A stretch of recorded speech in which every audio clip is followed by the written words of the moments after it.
nós já vimos os limites objetivos e os limites subjetivos da coisa julgada. Nós vamos conversar agora um pouco sobre a eficácia preclusiva da coisa julgada.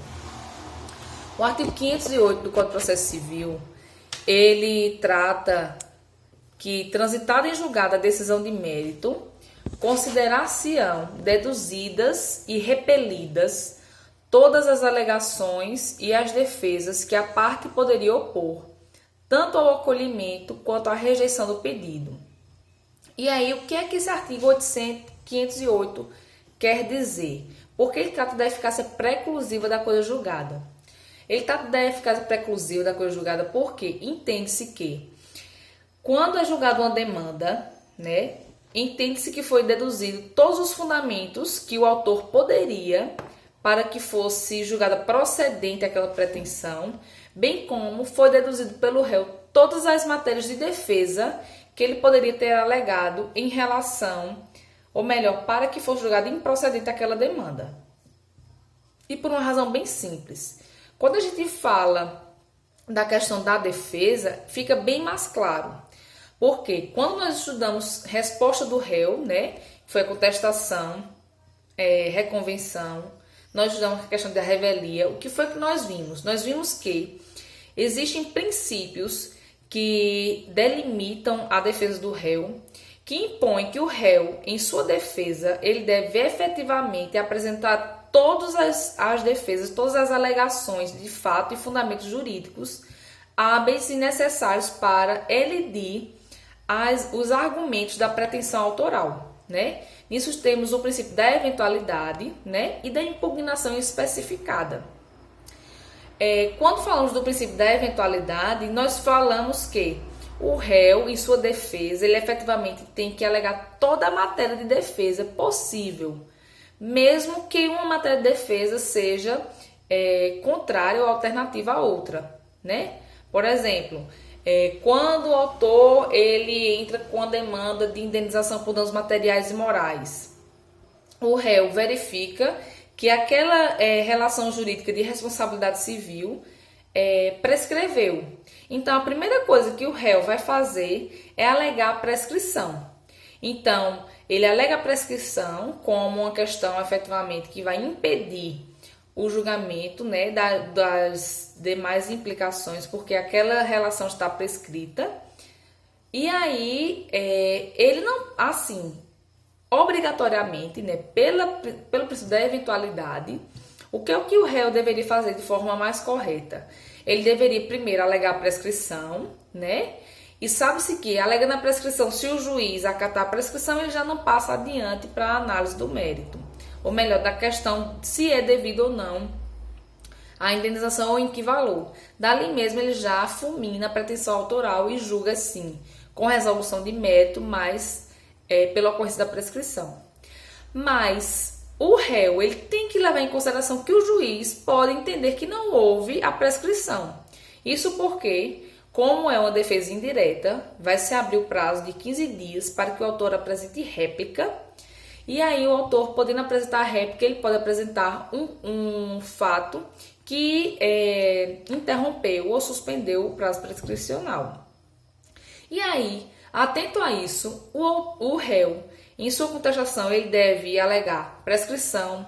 Caso o juiz não entenda a ocorrência da prescrição, alegar que não ocorreu aqueles fatos que ensejariam dano material. Além disso, alegar que não ocorreram os fatos que ensejariam o dano ou a indenização a dano moral. E aí ele tem que alegar todos os fatos e fundamentos de direito possíveis para elidir completamente a pretensão autoral. Se ele assim não fizer, entende-se, se vier uma decisão judicial posteriormente que julgue procedente, afaste a prescrição e julgue procedente a demanda do autor, vai se entender que o réu, dentro daquela demanda, ele alegou todas as matérias de direito, né, de defesa que ele poderia, não podendo ele, em outra demanda, rediscutir aquela questão, aquela pretensão, diz, não, eu não levantei essa questão de defesa na ação tal, que é uma ação anterior, porque eu aleguei a prescrição, mas agora eu quero alegar. Ele não vai mais poder fazer isso. E com relação ao réu, como eu já falei, isso é bem claro para a gente. Difícil a gente ver essa questão da amplitude dessa eficácia preclusiva em relação às alegações do autor, né? Porque aí, com relação ao réu, está bem delimitado. Ele tem que impugnar especificadamente as coisas que foram trazidas pela petição inicial e tem que alegar toda a matéria de defesa possível dentro da sua contestação, mesmo que sejam excludentes uma da outra, certo? Mas com relação ao autor, o que é que vai restar precluso, na decisão judicial que ficou sob o manto da coisa julgada? E aí temos 3 correntes que tentam explicar qual é a amplitude dessa eficácia preclusiva em relação às alegações do autor. A primeira corrente, que é a corrente majoritária, certo? Que ela é seguida por Didier, diz que a coisa julgada vai alcançar somente os argumentos e as provas que sirvam para embasar a causa petende deduzida pelo autor, de forma que não atingirá todas as causas de pedir que poderiam servir de fundamento da pretensão, mas apenas aquela causa de pedir deduzida em juízo, certo? Então, o autor ele pede indenização por dano material em relação àquele réu, com base na causa de pedir X. E aí o juiz julga improcedente a demanda. Isso não obsta que o autor venha a pedir a indenização por danos materiais contra o réu em relação à causa de pedir Y. Porque aí perceba que, mudando a causa de pedir, existe uma nova demanda, porque existe um novo fundamento, certo? Então, a corrente majoritária diz que a coisa julgada material, ela só vai abarcar e tornar precluso as provas e os argumentos que poderiam ser utilizados para se provar aquela causa de pedir que foi alegada. Mas não vai tornar preclusa, não vai atingir toda e qualquer causa de pedir que poderia servir de embasamento para aquela pretensão, para aquele pedido, certo? A segunda corrente, né, que é minoritária, obviamente, diz que a coisa julgada fará precluir toda e qualquer causa de pedir que poderia ter sido deduzida pelo autor para embasar sua pretensão, mesmo que elas não tenham sido expressas no processo judicial. E aí é um absurdo, porque existem causas de pedir. Se você muda a causa de pedir, vocês devem ter visto isso, né? Quando estudaram em processo civil 1, e também quando a gente viu causa de pedir na petição inicial, na questão de demandas, é questão de ação, né? Direito de ação, demanda, que é justamente quando vocês estudam aquelas teorias da ação. E aí, quando você muda a causa de pedir, efetivamente você está alterando a demanda, é outro tipo de ação judicial, não é naquela mesma ação judicial, né? Então, por isso, entende-se que, obviamente, majoritariamente, a coisa julgada apenas atinge a causa de pedir que efetivamente constou nos autos. E a terceira corrente, que ela é encabeçada por José Maria Testner, diz que vai precluir todas as hipóteses de fato de mesma natureza, conducentes ao mesmo efeito jurídico. Ou seja, a coisa julgada vai abarcar não toda e qualquer causa de pedir, mas as causas de pedir que tiverem o mesmo suporte fático, né? Tiverem suporte fático de mesma natureza daquela causa de pedir que constou no processo. E aí, em seu livro, ele utiliza como exemplo, no caso de um locatário que vai pedir uma indenização ao locador e pede essa indenização por dano material porque o locador, ele efetivamente causou um prejuízo no sentido de que ele danificou uma porta do apartamento ou da casa. E aí foi julgado improcedente.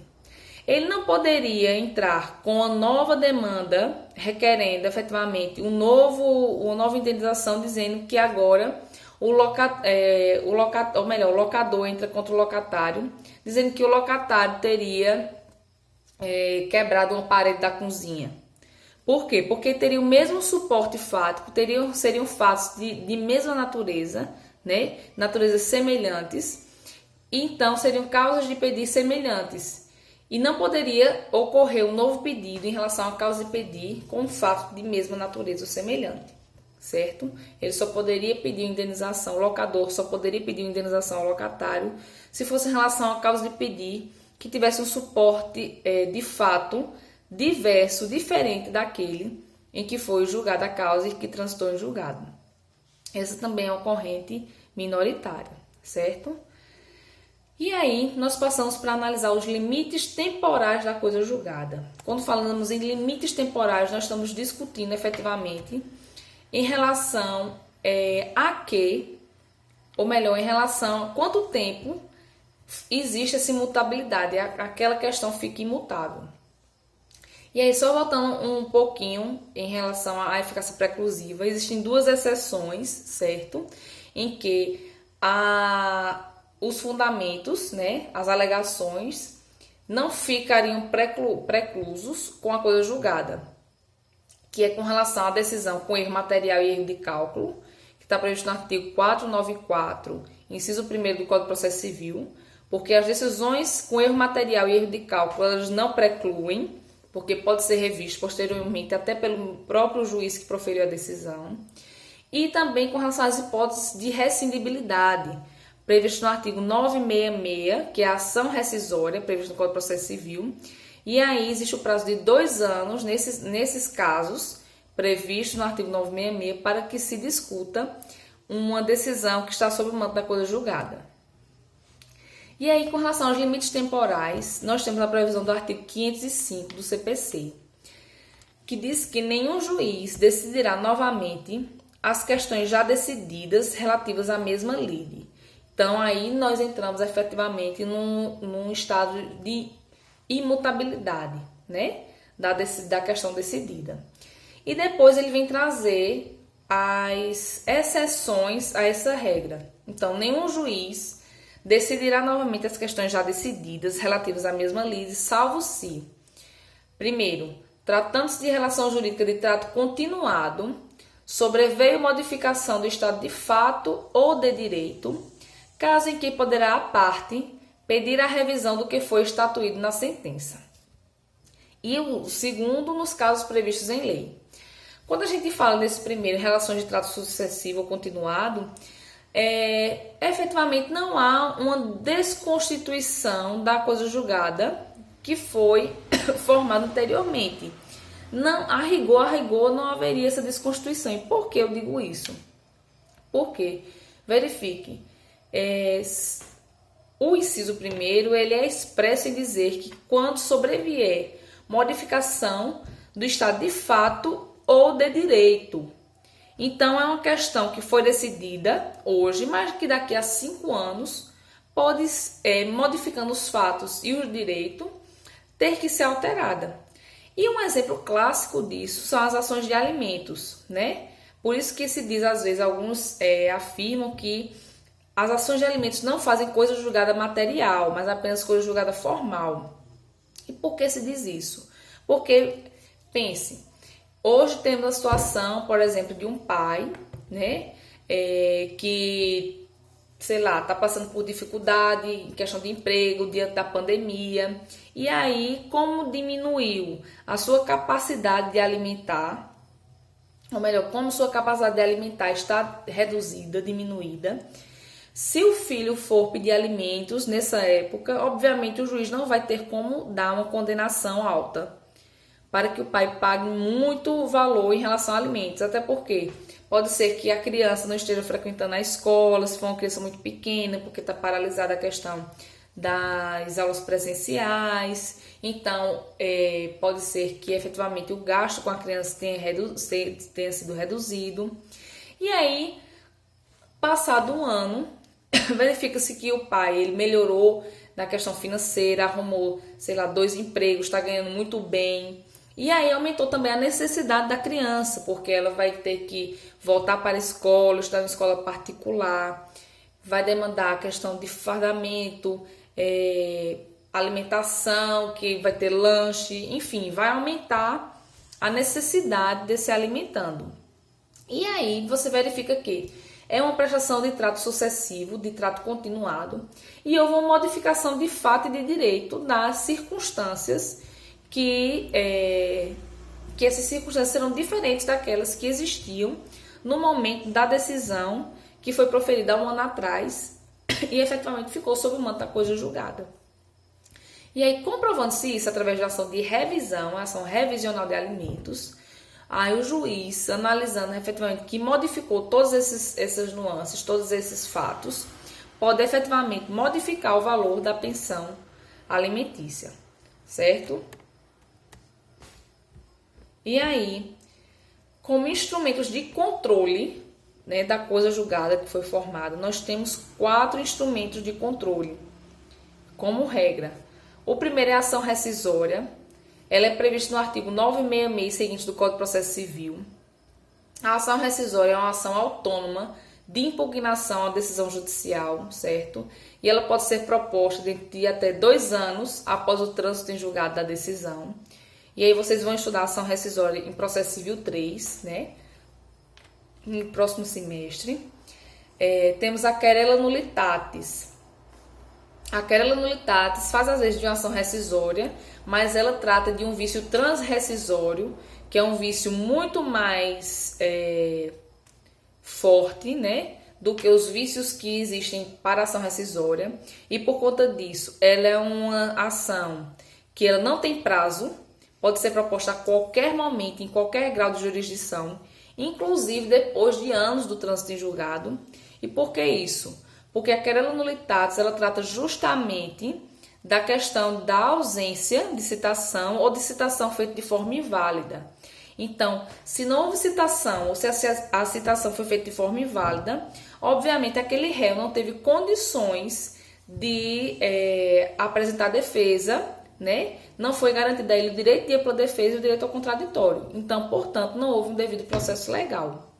Diante dessas circunstâncias, o processo ele sofre de um vício transrescisório, de um vício que ele é insanável, certo?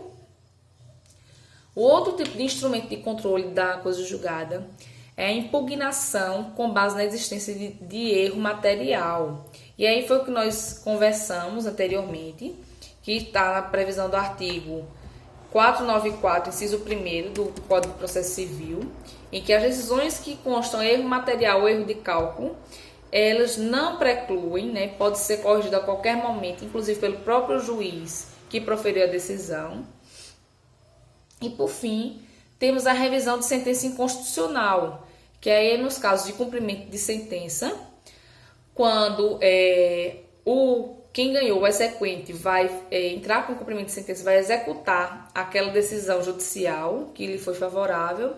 E aí se verifica que depois que houve essa decisão judicial, que transitou em julgado, veio o Supremo Tribunal Federal e proferiu uma decisão, né, que vai ter, no caso, a eficácia erga omnes, e declarou inconstitucional aquela norma jurídica que serviu para embasar aquela decisão que ele está executando. Então, vai haver uma revisão dessa sentença, porque tida como efetivamente inconstitucional. Isso daí a gente vai estudar melhor, tanto quando for ver Processo Civil 3, né, questão de impugnação de decisões judiciais, e principalmente quando for estudar o processo de execução. Bem, gente, com isso a gente finaliza nosso estudo sobre coisa julgada, certo? Me comprometi com vocês de gravar uma aula sobre pedido, né? Estou reforçando esse compromisso, vou gravar essa aula. Essa aula sobre pedido não vai servir para a nossa avaliação de segunda unidade, certo? Os assuntos para que vão cair na avaliação da segunda unidade é até coisa julgada, certo? Eu vou ver a minha disponibilidade de também gravar algum vídeo para vocês sobre precedente, porque é uma matéria muito importante, que está muito em voga agora no processo civil, diante dessa mudança de paradigma que nós já conversamos bastante aqui nas nossas aulas. E aí reforço para vocês a necessidade que vocês efetivamente leiam o material doutrinário que eu vou passar para vocês. Eu já passei de decisão judicial, vou passar agora de coisa julgada, né? Deem uma lida. Efetivamente, não vai cair na prova tudo que tem no material doutrinário, né? Porque realmente é bem extenso e diante da exiguidade de prazo para que vocês estudem para a prova, eu jamais faria isso de colocar toda a matéria para efetivamente cair na avaliação, né? Só vai efetivamente constar na avaliação o que a gente conversou aqui nas aulas, né, telepresenciais, que foram gravadas e repassadas para vocês, certo? Mas deem uma lida, né? Leiam principalmente, efetivamente, aquilo que a gente discutir em sala de aula, porque isso efetivamente vai cair na prova, e também deem uma lida no restante do material, que é muito bom, certo? Gente, foi um prazer passar esse semestre com vocês do quinto período, né? Assim como o pessoal do sexto, tem muitos alunos bons, muitos alunos esforçados, que, né, como nós professores, estão passando por cima das suas dificuldades, tanto quanto tinha aula presencial mesmo, e principalmente agora, com essas aulas à distância, para continuar na busca de conhecimento, para continuar se aperfeiçoando, para ser, se Deus quiser, um ótimo profissional daqui a uns anos, né? Contem comigo para o que precisarem. Se tiver alguma dúvida, podem me mandar e-mail, certo? Eu tô aqui efetivamente para ajudar vocês, para a gente realmente construir juntos tudo que a gente está tentando construir em questão de conhecimento, certo? Gostei demais de conhecer vocês, de participar desse semestre com vocês. Foi muito gratificante para mim, foi muito enriquecedor. Espero que vocês tenham aproveitado, que tenham gostado das nossas aulas, que tenha sido produtivo para vocês, certo? Desculpem aí qualquer falha, qualquer falta, principalmente depois que iniciou essas aulas à distância, né? Porque nós, professores, tivemos que nos readaptar à questão de como passar as informações para vocês, mas pode ter certeza que eu, como os demais professores, fizemos o melhor que podíamos para que vocês aproveitassem ao máximo. E espero efetivamente que vocês tenham aproveitado e tenham gostado das nossas aulas, certo? E espero, se Deus quiser, logo logo a gente se reencontrar, né, na FASP, para que a gente possa efetivamente, quem sabe, se abraçar, né? Quando passar essa questão da pandemia. Fiquem bem, né? Fiquem bem. Tudo na vida passa, né? Graças a Deus que passa. Isso também vai passar. Pode demorar um pouquinho, né? Mas o importante é que passe e a gente fique bem, independente de qualquer coisa. E aí, o que precisarem, mais uma vez, podem mandar e-mail e contar comigo, tá bom? Estudem. Se Deus quiser, todo mundo vai sair bem no final do semestre. Um abraço fraterno para vocês.